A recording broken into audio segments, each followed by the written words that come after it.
So today we're going to talk about Facebook games and its relationship to quote-unquote core gamers. And what brought this on was I'm filling out this survey from this PR firm. And so they were asking me about Facebook games and why they don't get covered by, Let's Players and just video game YouTube personalities, things like that. I don't know. I feel like it's pretty obvious, but I'm just going to look at some of these questions here. Some of the genres I enjoy on Facebook, there's a huge selection, but I said trivia and word because that's really the only thing that works that well on Facebook. I mean, you can click a checkbox, no problem. So why don't I record Facebook games and talk about Facebook games and things like that? For number one, most of them are just really poorly made, and the ones that are popular tend to be so repetitive and monotonous. While it might be fun to play those games, they don't lend themselves well to commentary at all. So what could improve the typical Facebook game to make it more accessible to someone who actually really enjoys playing video games, just in general? They're doing native controller support. This is like a thing you can do now. You can have native controller support in Flash games. Like if I saw a platformer that just went up on Newgrounds and I clicked on it, I could theoretically, assuming it was added into the game's code, pick up my Xbox 360 controller and start playing immediately. And it works. I don't, no more joy to key, none of that. So that is something that you have to do in every Flash game now. There's no excuse. If you're making a Flash game and it would work better with a controller, you have to add that native controller support. You have to. Why wouldn't you? So in addition to that, the core gaming demographic, we're usually turned off by microtransactions, right? Like, it started with DLC. When DLC first came out, it was great. We didn't have to go to the store to buy an expansion pack, right? You pay $15, $30, whatever the amount was, and you download that DLC, and you've got it. You're set, you're good to go. You've got new content in your game that you love. That's awesome. But things started to get carried away. They started doing like a, $10 skin pack for Ken and Ryu, or Street Fighter 4 was a big offender of that early on. And it just got smaller and smaller. Now you have these microtransactions, 99 cents can get you 2,000 more gold! Okay, so my general opinion about Facebook games is a question that was asked.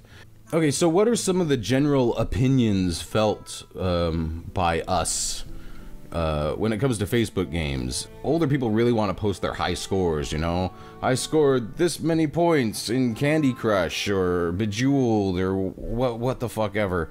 That's totally irrelevant to people that really like playing video games now. Those games are almost always lacking depth. Like any depth. Something else I mentioned is the risk versus reward system is non-existent, and rewards are meaningless if you risked nothing to obtain them. Oftentimes the only risk there is spending real money to get your reward, and that's just ridiculous. That's like, yay! I'm a kid! And generally when they do try to add some level of depth to the game, it comes packed with this huge tutorial at startup that's so boring and so clunky. The interface is always crap on those games. It's laggy, it's disgusting to look at, it's hard to tell what some things are because, and it's low res, right? It's like so small, you can't make HD videos of those games. That's another huge problem. The quality is gonna be just total shit. Try full screening a 640 by 480 video on your 1080p monitor. It looks like crap. Something else that's interesting is if you play like Zuma or something like that, like some PopCap game, for example, or an Angry Birds game on Facebook, it's going to be at 24 frames per second, maybe even less than that.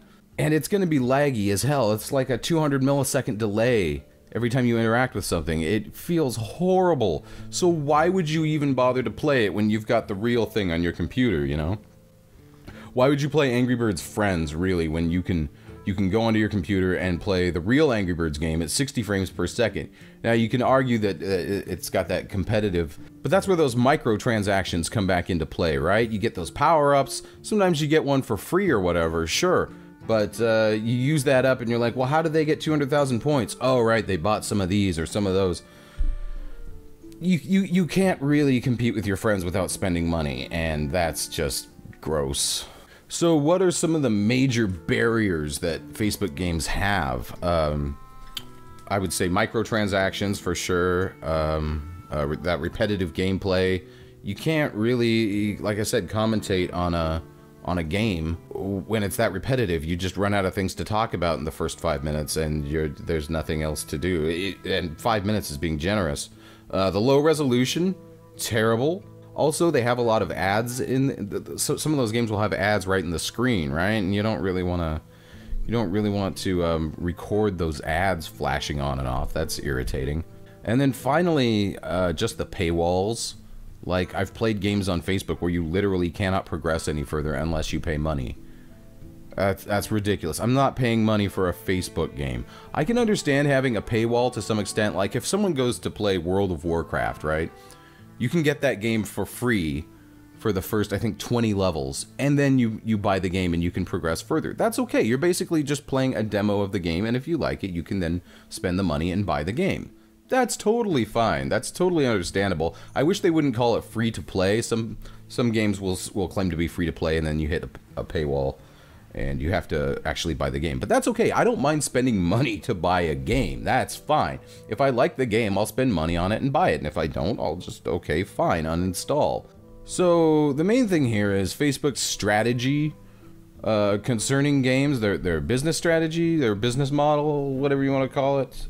Basically, their demographic is to everybody, right? The days of MySpace are long gone when the social media demographic was between the ages of like 15 and 32 or whatever, right?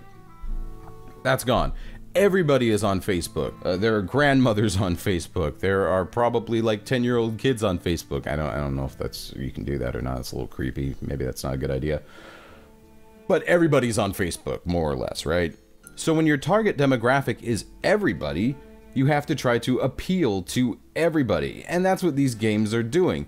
And that's probably the way it should be done. It leaves you with a very bland, semi-child-friendly business model and overall just advertising style. If you look at the games, they're usually really colorful, high contrast to get the kids interested and to get the grown-ups interested, oddly enough. So no, we don't like these games, and that's okay. I don't feel like Facebook is really after us. They aren't looking to suck us into these games, you know? We don't give a shit about Farmville or Candy Crush or Angry Birds Friends. Some people like Angry Birds Friends, okay, fine. But for the most part, the core gaming demographic doesn't give a flying fuck about Facebook games, and Facebook doesn't really give a shit because we're a pretty small demographic when you consider that everyone else needs to get into these games, right? They want to generate revenue. They're free. So the fact is, I don't think that Facebook games will ever really appeal to the hardcore gamer, and that's okay. They don't need to.